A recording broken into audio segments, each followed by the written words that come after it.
tâm thay lo kan sulhnu ka chui kira o enggan nge kalo ton che irau san tang ka thun hi han en lai me moi I hai lo tira I doat rim kha ikut nu isuhnu het hum hi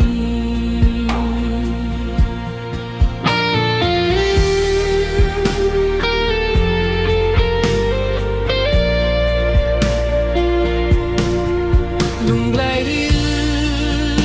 belua khatu isuhnu kan hul zong te rekorolu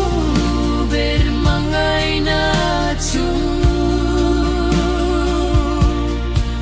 la fam dai ria lang sian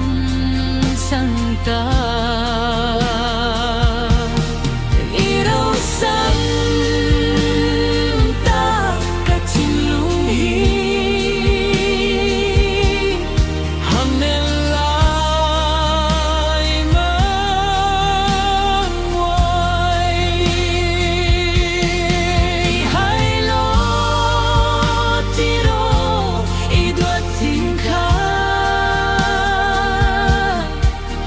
ikut nu